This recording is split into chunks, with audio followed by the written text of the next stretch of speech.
The ballad commemorates an 18-year-old medical student and IRA volunteer from Fleet Street in Dublin, who, on the 20th of September 1920, took part in an ambush against Crown forces in Church Street, Dublin, which resulted in the deaths of 3 British soldiers. Arrested at the scene, Kevin Barry was court-martialled under the recently introduced Restoration of Order in Ireland Act, and on the 1st of November 1920 he was hanged in Mountjoy Jail, his execution eliciting widespread outrage.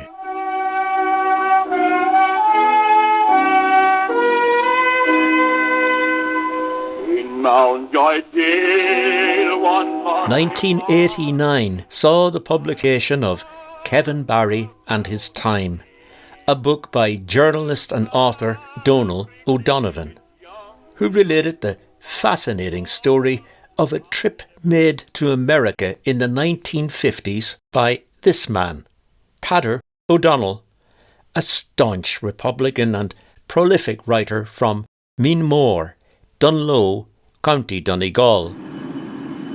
O'Donnell, who had rented a car for the trip, had to pull over to the side of the road because of a puncture. A moment or two later, a limousine slowly pulled up alongside the stranded Irishman, and when the back window of the limo was rolled down, a distinguished-looking gentleman with a very deep voice said that his driver would gladly fix the puncture if he would like to step in.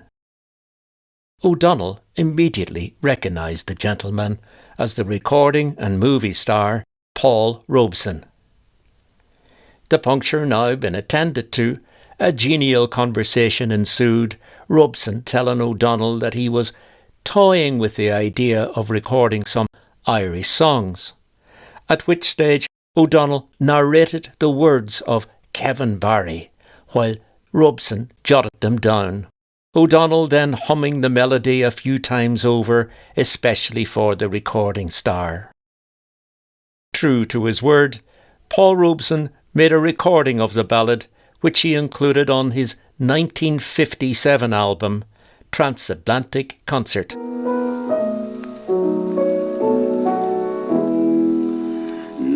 Mountjoy Jail one Monday morning, high upon the gallows tree, Kevin Barry gave his young life for the cause of liberty. But alas, Kevin Barry was composed by a self-effacing Irishman who was then working in Scotland.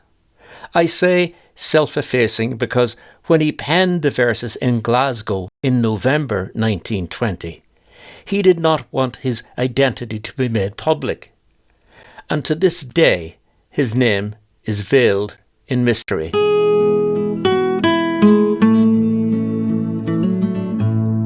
We know that he was in Ireland during Christmas 1920, and that on arriving at the Barry family home in Fleet Street, he was greeted at the door by Cathy Barry, Kevin's eldest sister. The man then presented the verses to Cathy, asking if she would be happy to have them published as a ballad sheet. Having carefully perused the lyrics, Cathy agreed. Within weeks, this humble little ballad sheet had found its way into shops and bars across the country. A reporter for the Donegal Democrat recording that on the 16th of September 1921, he heard it being sung throughout the day at the Ballyshannon Harvest Fair.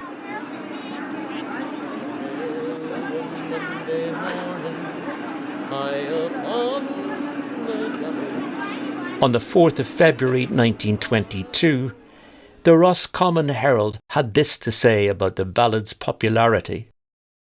From lip to lip, that song has passed until, through all the length and breadth of Ireland, there was scarcely one boy or girl who didn't sing it. Kevin Barry gave his young life. The ballad found its way to New York, and the words and music were included in the 1970 work The American Song Bag, edited by Carl Sandburg, the celebrated poet from Illinois. Probably all wars and revolutions produce figures like Kevin Barry, observes Sandburg, though seldom do they have such adequate songs as memorials. High above a gallows tree, Kevin Barry. While on the subject of poets and songs, it's interesting to note that in March 1972, Canadian poet and minstrel Leonard Cohen sang Kevin Barry during a concert performance at the National Stadium in Dublin. That he went to death that morning, nobly held his head up high. It must be said that the melody that accompanied Kevin Barry was not original. The melody was heavily influenced by an old sea shanty, sometimes called Rolling Home to Dear Old England or Rolling Home to Bonnie Scotland.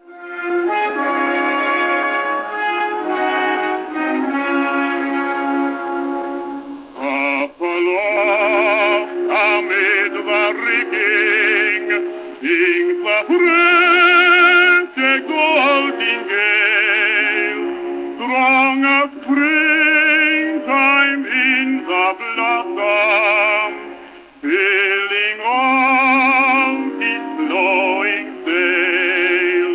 And the wild We'll end our story of Kevin Barry with the ballad, as published in The American Song Bag.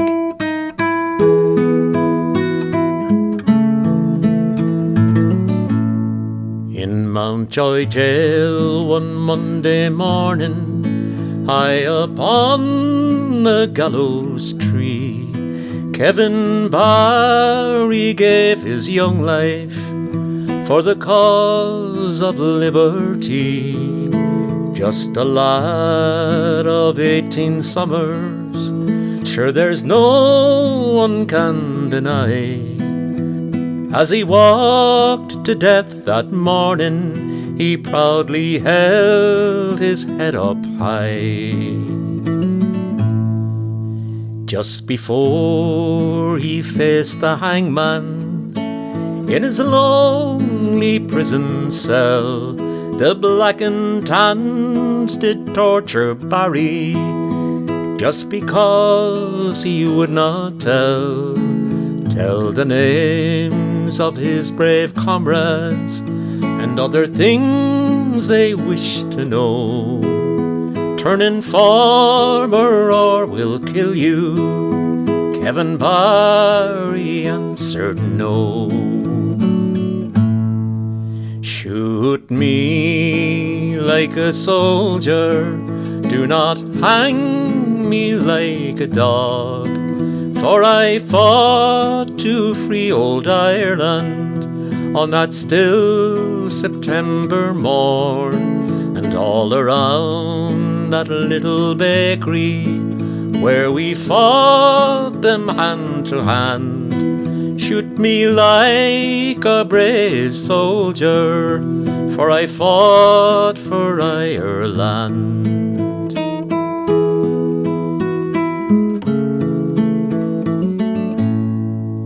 Kevin Barry, do not leave us, on the scaffold you must die, cried his broken-hearted mother as she bade her son goodbye.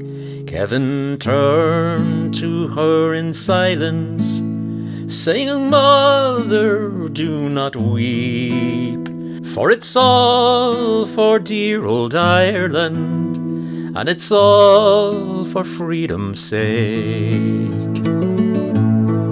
Another martyr for old Ireland, another murder for the crown. Brutal laws to kill the Irish, could not keep their spirits down.